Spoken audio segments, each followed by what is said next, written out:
গেল ৬ ফেব্রুয়ারি চলে গেল ভারতীয় উপমহাদেশের কিংবদন্তি বাংলা চলচ্চিত্র পরিচালক ঋত্বিক ঘটকের মৃত্যুবার্ষিকী। বাংলা চলচ্চিত্রের কিংবদন্তি পরিচালক ঋত্বিক ঘটক ৬ ফেব্রুয়ারি চলে গেল তার প্রয়াণ দিবস। এই দিবসকে স্মরণ করে ছবি জঙ্গনের অনেকেই তাকে স্মরণ করেছেন। জানবো বিস্তারিত। শহরে বয়ে চলেছে যৌবনের স্রোত, পতাকা উঠছে পথ পথ করে।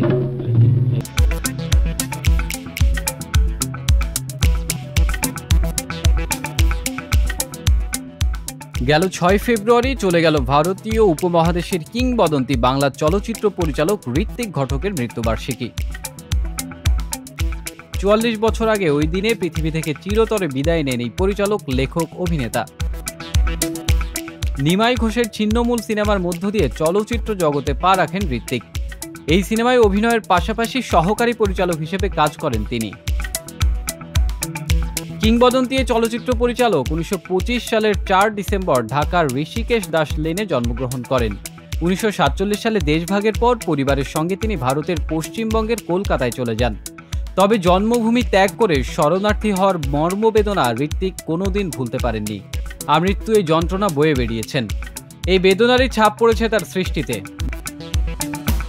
জীবনকালে ঋত্বিক ঘটক পূর্ণদৈর্ঘ্য চলচ্চিত্র নির্মাণ করেছেন ৮টি। ১৯৪৮ সালে তার লেখা প্রথম নাটক ছিল কালো সায়র। এরপর ১৯৫১ সালে তিনি ভারতীয় গণনাট্য সংঘে যোগদান করেন। এ সময় তিনি বেশ কিছু নাটক লেখেন, অভিনয় করেন ও নির্দেশনাও দেন। ঋত্বিক ঘটকের পরিচালিত প্রথম সিনেমা নাগরিক। এটি নির্মাণের ৫ বছর পর ১৯৫৭ সালে ঋত্বিক ঘটক নির্মাণ করেন তার দ্বিতীয় সিনেমা অযান্ত্রিক।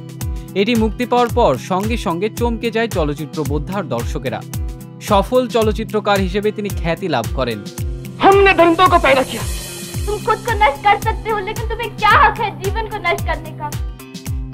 ঋত্বিক ঘটকের অনবদ্য সৃষ্টির মধ্যে রয়েছে অযান্ত্রিক, মেঘে ঢাকা তারা, কোমল গান্ধার, সুবর্ণরেখা, তিতাস একটি নদীর নাম।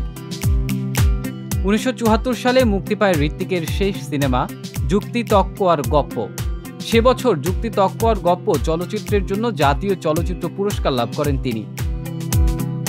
জীবনের শেষ সময় ঋত্বিক ঘটক মানসিক ভারসাম্য হারিয়ে ফেলেন। প্রায় ৩ বছর মানসিক হাসপাতালে চিকিৎসাধীন থেকে মারা যান এই কিংবদন্তি। ঋত্বিক ঘটকের প্রয়াণ দিবসে স্মৃতিচারণ করেছেন বাংলাদেশের কিংবদন্তি অভিনেতা আবুল হায়াত। তিনি বলেন, ঋত্বিকদার মৃত্যুদিনে অনেক স্মৃতি মনের মধ্যে ভিড় করছে, কারণ দাদার হাত ধরেই আমার সিনেমা জগতে প্রবেশ। দাদার সঙ্গে কাটানো যাবতীয় স্মৃতি আমার মনে আজও টাটকা।